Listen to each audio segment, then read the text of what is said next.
రాష్ట్ర ప్రభుత్వం రైతులను నిర్లక్ష్యం చేస్తుందని, సకాలంలో ఎరువులు, విత్తనాలు అందించడం లేదని ఎంపీపీ అల్లూరు అనిల్ రెడ్డి విమర్శించారు. తిరుపతి జిల్లా సులూరుపేటలోని వైఎస్సార్సీపీ కార్యాలయంలో శుక్రవారం జరిగిన మీడియా సమావేశంలో మాట్లాడారు. సమస్యలపై పోరాడుతున్న రైతులకు మద్దతుగా ఈ నెల 9న జరిగే నిరసన ర్యాలీలో అందరూ పాల్గొనాలని ఎంపీపీ అల్లూరు అనిల్ రెడ్డి పిలుపునిచ్చారు. ర్యాలీ అనంతరం ఆర్డీఓ కార్యాలయానికి వెళ్లి మెమొరాండం సమర్పించడం జరుగుతుందని అనిల్ రెడ్డి తెలియజేశారు. ఈ మీడియా సమావేశంలో డీసీఎంఎస్ మాజీ డైరెక్టర్ జెట్టి వేణు యాదవ్, కౌన్సిలర్లు మిజ్జూరు రామకృష్ణారెడ్డి, ముని, శివాలయం మాజీ చైర్మన్ చెన్నారెడ్డి సుబ్రహ్మణ్యం రెడ్డి, వైసీపీ నేతలు బద్దెపూడి మోహన్ రెడ్డి, చిలకా యుగంధర్, మల్లికార్జున్ రెడ్డి తదితరులు పాల్గొన్నారు. రైతులు పడుతున్న ఇబ్బందులు పట్టించుకోకుండా వాళ్ళ కనీస అవసరాలైనటువంటి విత్తనాలు మరియు ఎరువుల గురించి ఈ రాష్ట్ర ప్రభుత్వం ఏ విధంగా వ్యవహరిస్తుందో ఆ సంబంధిత మంత్రి అచ్చెన్నాయుడు గారు ఏ విధమైనటువంటి సమాధానాలు ఇస్తూ ఈరోజు రాష్ట్ర ప్రభుత్వం చేస్తున్న దానిపైన మన ప్రభుత్వం ఎప్పుడైతే 9వ తారీఖున మేమంతా కూడా అన్ని నియోజకవర్గాల్లో ఆయా ఇన్ఛార్జీలు కావచ్చు, ఆ ఎమ్మెల్యేలు కావచ్చు, అందరూ మీరంతా వెళ్ళి ఆర్డీఓ గారికి లేకపోతే జేసీ గారికి మెమొరాండం ఇవ్వవలసిందిగా మన రాష్ట్ర నాయకుడు జగన్మోహన్ రెడ్డి గారు ఆదేశించడంతో అప్పుడు కళ్ళు తెలిసిన ఈ ప్రభుత్వం హుటాహుటిన రైతుల మీద మీటింగ్ అని రివ్యూ పెట్టినట్టుగా ఏదో ఒక బొకే ఇచ్చి చంద్రబాబు నాయుడు గారి దగ్గర అచ్చెన్నాయుడు ఫోటో తీసుకొని ఈరోజే రైతుల మీద రివ్యూ జరిగింది. దాంట్లో రైతులు ఏదైతే ప్రభుత్వం రిలీజ్ చేస్తున్నటువంటి ఎరువులను ఏదైతే ఉందో ప్రైవేటుకి అత్యధికంగా ఇచ్చారు. యాక్చువల్గా అక్కడ ఏదైతే గవర్నమెంట్ నుంచి వచ్చే ఎరువుల్లో 50% ఎరువుల్ని మా మార్కెట్ ఈ సొసైటీలకు ఇచ్చి వాటి ద్వారా పిఎస్సిలకు కానీ అన్నిటికీ సప్లై అయ్యి రైతులకి అందుబాటులోకి తెచ్చే విధంగా గతంలో ఎన్నో తరాల నుంచి జరుగుతూ వస్తున్నది. అటువంటి దాన్ని మానేసి ప్రైవేటు వ్యక్తులకి మీరు ఎరువులనిచ్చి ఈరోజు ఈ రాష్ట్ర ప్రభుత్వం తీసుకున్నటువంటి నిర్ణయం పాపం రైతులు రాత్రులు పొగుళ్ళు లేకుండా అక్కడ క్యూల్లో నిలబడి అక్కడే తినడం, అక్కడే పడుకోవడం, పాపం వాళ్ళు ఎప్పుడు వస్తాయో తెలియదు.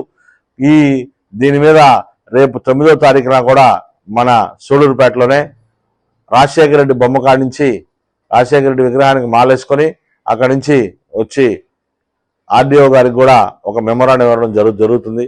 ఈరోజు రాష్ట్ర ప్రభుత్వం ఏదైతే చేస్తూ వస్తుందో ఇంత అన్యాయంగా ఎరువులు సప్లై చేయలేక ఎరువులన్నీ కూడా ప్రైవేటైజేషన్ చేసి ఆ ప్రైవేటైజేషన్లో వాళ్ళు ఇష్టారాజ్యంగా ఎంతెంత ఎక్కువ రేట్లకి అమ్ముకుంటున్నారు. దాన్ని అడిగేవాళ్ళు లేడు. ఏదైనా మా నాయకుడు జగన్మోహన్ రెడ్డి గారు పిలుపునిస్తే ఆ పిలుపుకి అప్పటికప్పుడే ఏదో మేము చూసేసాం అన్నట్టుగా తాత్కాలికంగా రైతుల మీద వ్యవసాయం మీద ఒక రివ్యూ అని చెప్పి ఆ మంత్రి అచ్చెన్నాయుడు అయితే ఏమి భోజనానికి అయితే మాత్రం క్యూలో ఉంటారు కదా, ఎరువులు కొనరా అని అవాకులు చవాకులు పెళ్తూ ఈరోజు ఎంత నిర్లక్ష్యంగా రైతుల పట్ల వ్యవహరిస్తున్నారంటే ఇంత అన్యాయం ఏ విధంగా. ఒకసారి ఏదన్నా షార్టేజ్ ఉంటుంది, దాన్ని రెక్టిఫై చేసుకుని ఏదో ఒక వారంలోనో ఒక 10 రోజుల్లోనో రెక్టిఫై చేసి రాష్ట్రం అంతా కూడా సప్లై చేస్తుంటారు. కానీ ఆ విధంగా కాకుండా గత 2 నెలలుగా ఎరువులు లేక రైతులు పడుతున్నటువంటి ఇబ్బందులను చూస్తా కూడా ప్రభుత్వం నిమ్మక నీరెత్తినట్లుగా ఏమీ పట్టించుకోకపోతూ ఈరోజు రైతుల పట్ల ఈ నిరంకుశ పాలన సాగిస్తున్నటువంటి ఈ ప్రభుత్వానికి గట్టిగా బుద్ధి చెప్పే విధంగా రాష్ట్రం అంతా రైతులు అందరూ కూడా కదిలి రేపు 9వ తారీఖున మన నియోజకవర్గంలో సంజీవన్న గారి సారథ్యంలో మేమంతా కూడా సంజీవన్న గారి ఆధ్వర్యంలో నిరసన కార్యక్రమాన్ని తెలియజేసి ఆర్డీఓ గారికి మెమొరాండం ఇచ్చి ఈ ప్రభుత్వం రాష్ట్ర రైతుల పట్ల కఠినంగా వ్యవహరిస్తున్నటువంటి తీరుకు నిరసనగా మాయా నిరసన కార్యక్రమం జరుగుతుంది.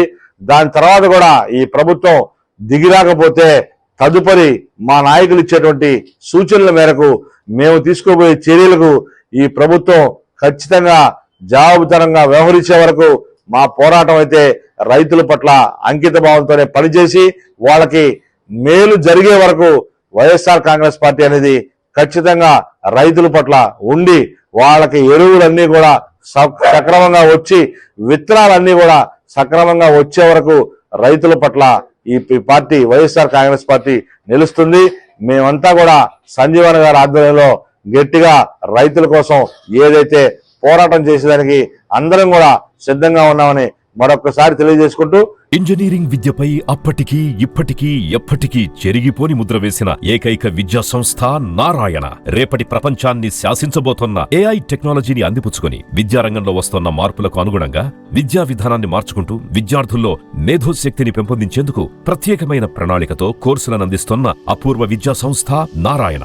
NAC మరియు NBA గుర్తింపు పొంది 27 సంవత్సరాల అనుభవంతో అత్యున్నత ప్రమాణాలతో ఇంజనీరింగ్ విద్యకు సరికొత్త దశ దిశ చూపుతున్నాయి నారాయణ ఇంజనీరింగ్ కళాశాలలు. అండర్ గ్రాడ్యుయేషన్ మరియు పోస్ట్ గ్రాడ్యుయేషన్ కోర్సులను అటానమస్ కరికులం ఆధారంగా అందిస్తూ 2024-25 విద్యా సంవత్సరంలో 50కి పైగా MNC కంపెనీలలో 600కు పైగా ఉద్యోగ అవకాశాలు పొంది మరియు వాటిలో అత్యధిక ప్యాకేజ్ 12 lakhs per annum సాధించిన ఘనత నారాయణదే. AICTE ద్వారా గుర్తింపు పొందిన idea labs, drones, 3D printer, Juniper network centre of excellence, robotics, IoT centre of excellence ల్యాబులు కలవు. అడ్మిషన్లకై సంప్రదించండి. నారాయణ ఇంజనీరింగ్ కళాశాలలు నెల్లూరు మరియు గూడూరు.